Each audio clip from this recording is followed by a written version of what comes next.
The auction hall buzzed with tension, a low hum of excited whispers and the clink of coins.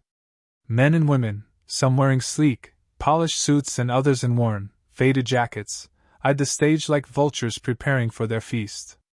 The atmosphere was thick with competition, as bidders pushed the prices higher for ships, artifacts, and treasures from distant galaxies. But none of the items could match the one about to be revealed. Jack Monroe sat in the back row, his fingers drumming nervously against his seat. He wasn't one for these high-stakes games, but when the opportunity to buy a well-priced spaceship had popped up, he couldn't resist. With years of experience salvaging old ships, he knew what to look for. A few dents and rust spots here and there were nothing to him. What mattered was the engine and the hull. He was a fixer, not a dreamer, and this ship, well, it was just a project. Or so he thought.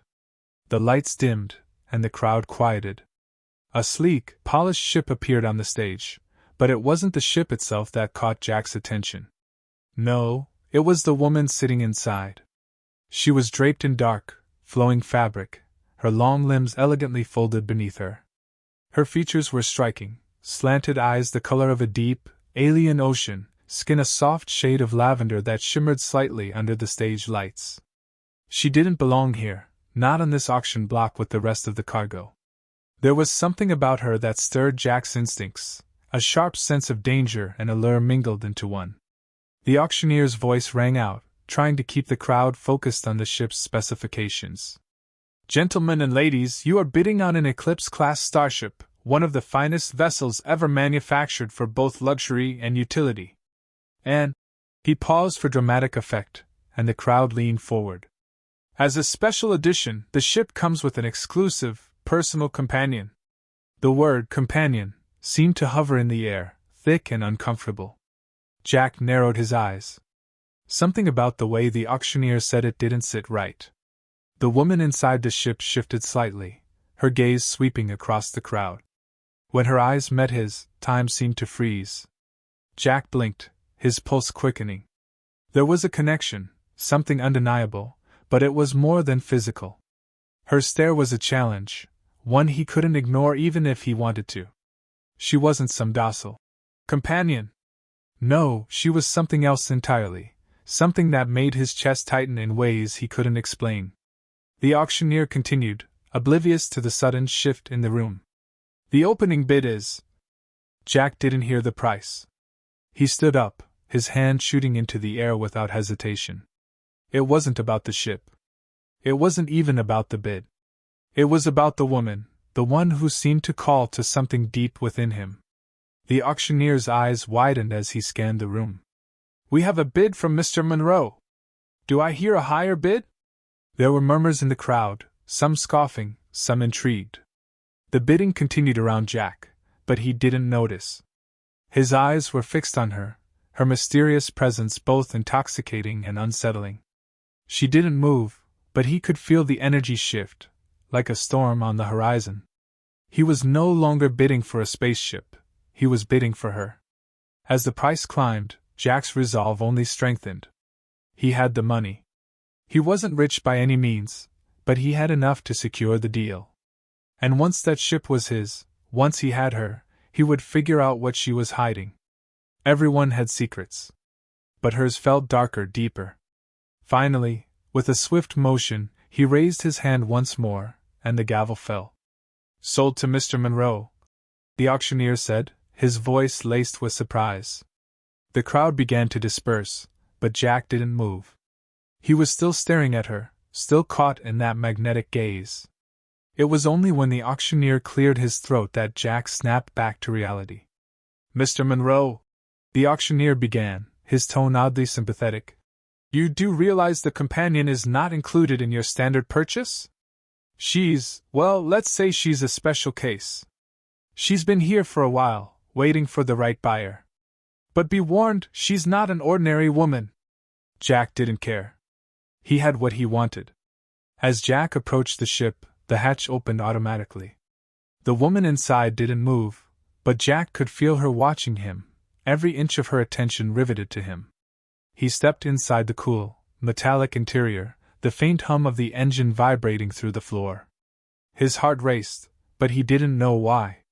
There was a tension between them now, a quiet storm that neither of them had spoken, but both felt.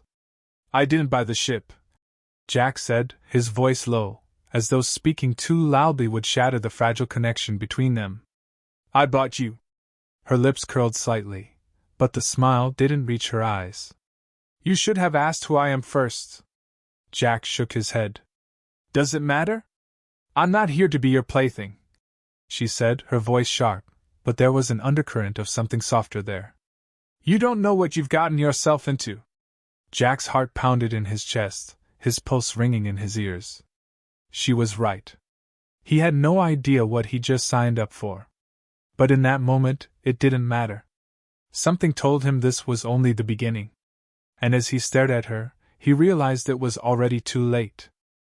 The soft hum of the spaceship's engine filled the air as Jack sat in the pilot's seat, fingers tapping nervously against the console. The cold, sterile lights of the cockpit flickered overhead, and for the first time since he had placed his bid, he questioned his impulsive decision. He glanced over at her, Lyra, seated across the cabin, her eyes distant, focused on something only she could see. She hadn't spoken since they'd boarded. Her silence hung between them like an unspoken challenge, and Jack, for once, didn't know how to breach it. He cleared his throat. What do you want me to call you? He asked, his voice uncharacteristically soft.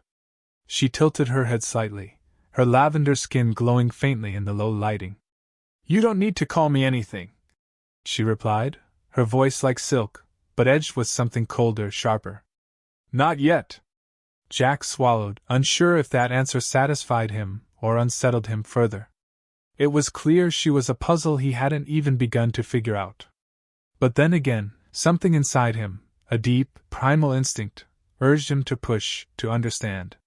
Her mystery, her unreadable expressions, everything about her called to him. Why did you stay on that ship? Jack's question was blunt, probing, but he needed to know.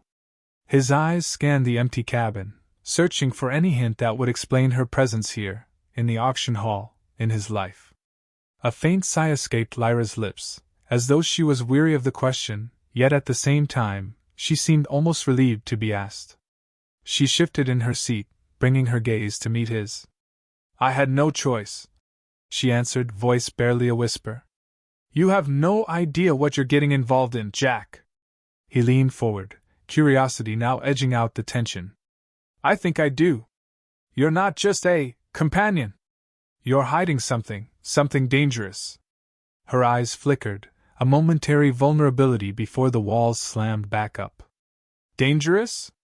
You have no idea. Jack didn't respond immediately. He could sense the weight of her words, but they didn't faze him. Danger? He'd lived his life in its shadow, surviving on the fringes of law and order. He knew how to handle danger. What he didn't know was why she mattered so much to him. It was more than her beauty. More than her mystery. It was as if a part of him, buried deep, was now awakened by her mere presence. Then tell me, he said, leaning closer. What's the real reason they wanted you? Why are you on the run? Lyra's face hardened, her lips pressing into a thin line. She was silent for a long moment, and Jack thought maybe she wouldn't answer. But then, her voice cut through the tension, steady and cold. Because I'm not like them. She paused, as if contemplating whether to continue.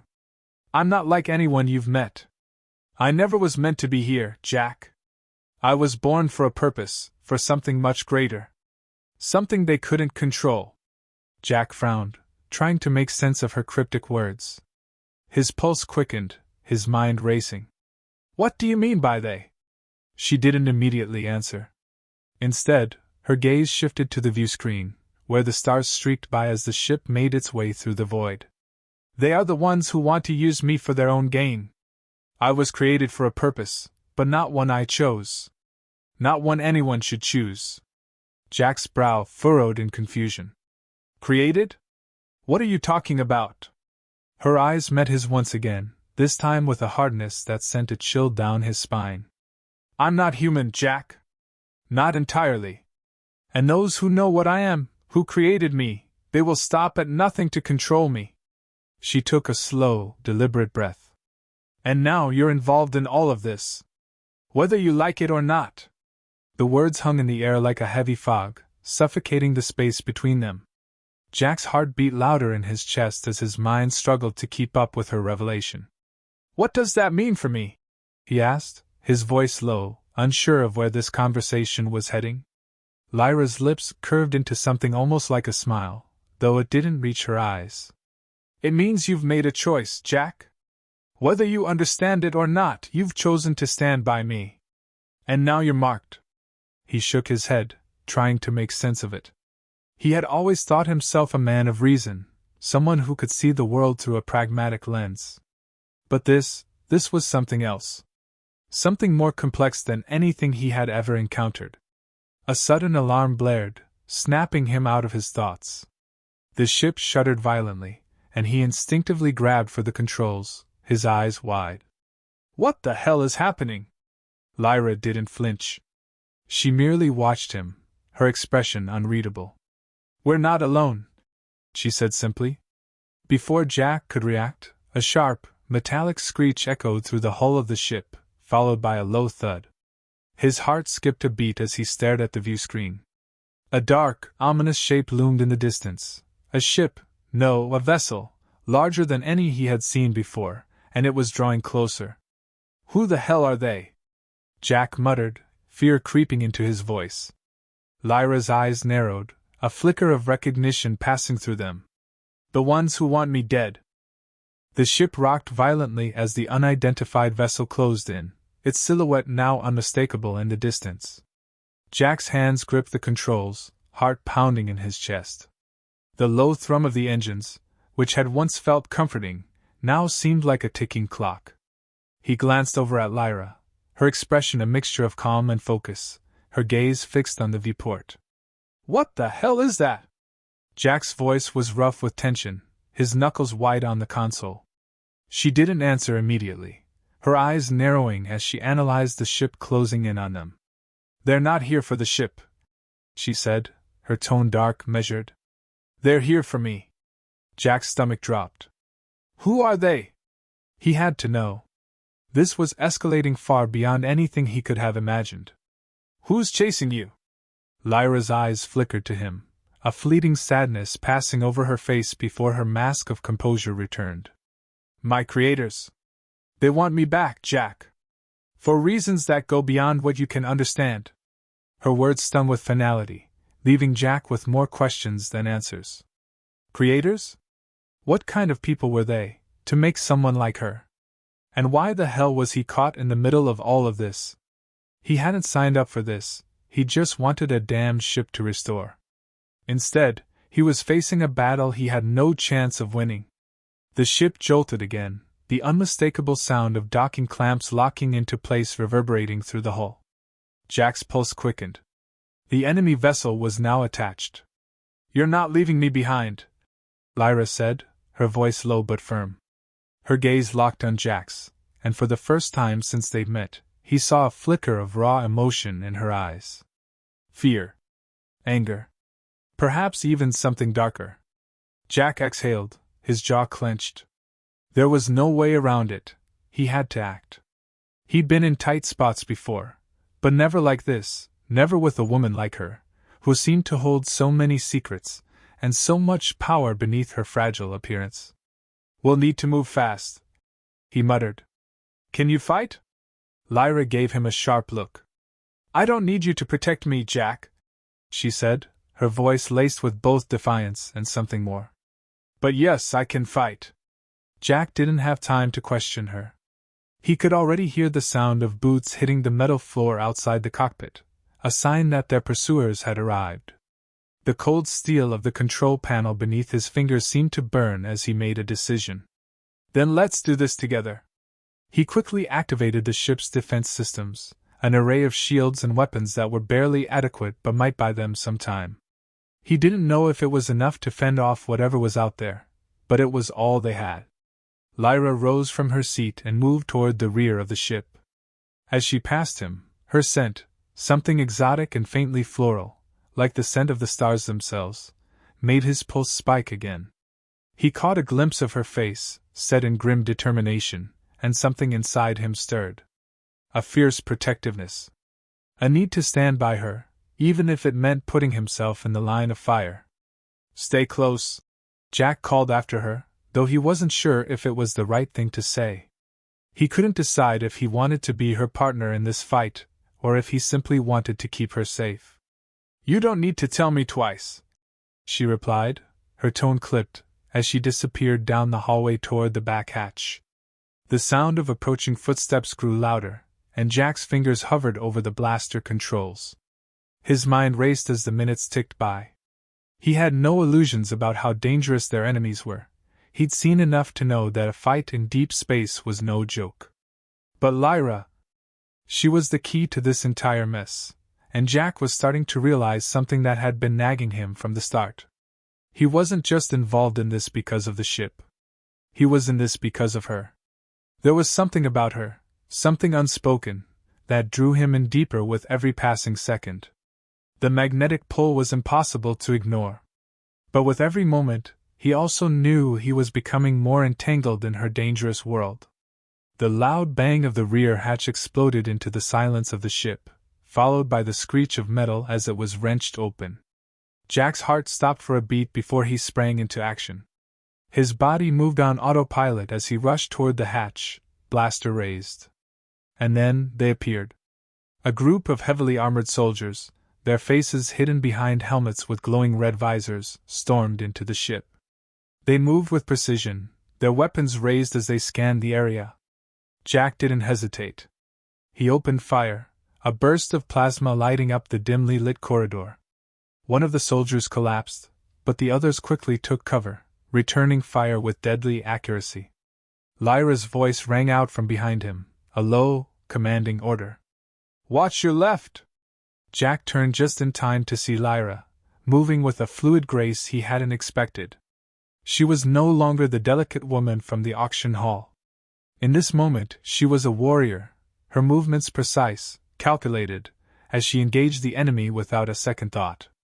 Her energy, her fire, was both terrifying and exhilarating. "Stay focused," she warned, firing a shot that sent another soldier scrambling for cover. Jack couldn't take his eyes off her. She was unstoppable, a force of nature that defied logic. He realized, with a sudden clarity, that the stakes had escalated beyond survival. He wasn't just fighting for his life anymore.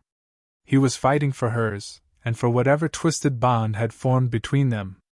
But as the last soldier fell to the ground, Jack's triumph was short-lived. A voice, dark, chilling, crackled through the ship's comm system. "Is that the best you've got?" The voice was smooth, mocking. "You can't run from us forever." Lyra's face tightened, her hands clenched into fists. "They'll never stop," she muttered. Jack stared at her, the weight of her words sinking in. They had won the battle, but the war had only just begun. The air was thick with tension, the low hum of the ship's systems barely cutting through the oppressive silence. Jack stood at the controls, his eyes scanning the external readings. The standoff had ended, but their problems had only multiplied. The enemy ship, now visibly retreating, had left something behind, a deeper wound that lingered in the form of uncertainty. The enemy hadn't expected them to fight back so fiercely. Neither had Jack.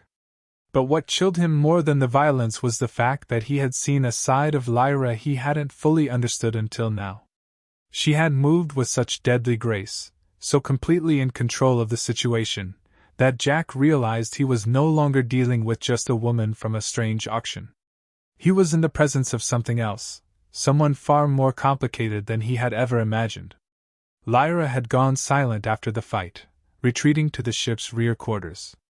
Jack hadn't spoken a word to her since the battle ended. He had his own thoughts to process, thoughts that circled around her, around everything she had revealed, around the way his pulse still raced every time their eyes met. He ran a hand through his hair, trying to focus. His mind was too cluttered, and the silence between them felt almost suffocating. It had been hours since the fight, but the echoes of it lingered. Lyra appeared at the threshold of the cockpit, her movements deliberate but restrained. She didn't seem out of breath, despite the intensity of the skirmish, and the calmness in her eyes only made her presence more unsettling. She didn't need to speak to command attention. Jack's breath hitched as her gaze found his, her stare full of secrets he could barely begin to understand. "I need you to listen to me," she said, her voice soft but firm. Jack nodded, unwilling to break eye contact. "I'm listening." Her eyes darkened slightly, the weight of whatever was coming pressing down on her shoulders. "This isn't over," she continued, stepping closer to him. "They'll keep coming for me, Jack. I won't be able to protect you once they know you're involved." Jack's brow furrowed. "I'm already involved," he shot back, voice low, the words thick with implication. "What's the plan? You can't keep running from them." She took a deep breath, her fingers lightly touching the edge of the console, a gesture that betrayed the control she was trying to maintain. "It's not about running. It's about what they want from me, what they've always wanted." He watched her, feeling the slow shift in the air around them. This conversation was taking them somewhere either of them was prepared for, but they had no choice but to face it. The pieces were falling into place, and the bigger picture was beginning to emerge. "What are they after, Lyra?" Jack's voice was steady now, no longer filled with frustration but with something deeper, a need for answers, for understanding. Her gaze softened, just for a moment, as if she had to weigh the decision. She exhaled slowly, as though preparing herself to let him into a part of her world she hadn't shared before. "They created me to be something different. Not just an experiment, but a weapon. Something that can do things no one else can do. They wanted me to be a tool for war, for control. But I escaped. They won't stop until they have me back." The weight of her confession settled in the cockpit, as if the very air had thickened, becoming denser with the weight of it. Jack's chest tightened, a rush of emotions battling inside him. Empathy, confusion, and something far more dangerous, admiration. "You're not just running from them," he whispered, almost to himself. "You're running from who you were made to be." Lyra looked at him, her eyes flickering with a mix of emotions, a vulnerability she hadn't shown before. "I'm not running, Jack," she said, voice unwavering now. "I'm surviving. And I'm asking you to survive with me." Her words struck deep, and Jack felt a surge of protectiveness that surprised him. He hadn't realized how deeply he had become involved until this moment. It wasn't just about the danger, the fight, or the ship anymore.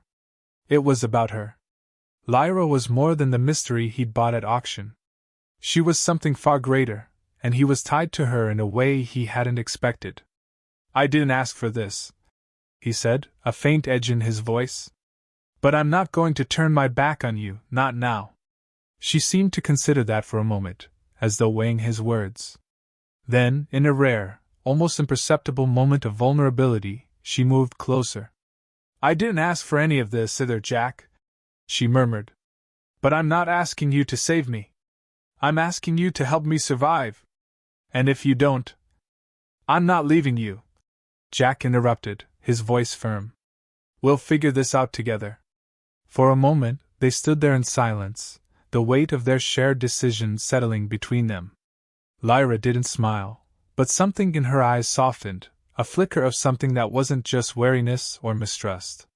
Maybe, for the first time in a long while, she was allowing herself to feel something else. Before Jack could say another word, a sudden jolt rocked the ship, and a red light flashed across the control panel. His heart skipped a beat. "Damn it!" he muttered under his breath. He rushed to the console, eyes scanning the incoming alert. Another ship. Another pursuit. Their time had run out. Lyra moved toward him, her presence at his side like a silent promise. "We can't outrun them forever," she said, her voice steady, unshaken by the looming danger. "But we can fight." Jack's hand hovered over the controls. He knew she was right. They had no choice but to face this. But as the enemy ship drew closer, a part of Jack wondered what price he would have to pay for choosing to stand by her. And whether he would be willing to pay it. With one last glance at Lyra, he made his decision. "We fight," he said, his voice resolute. "Together."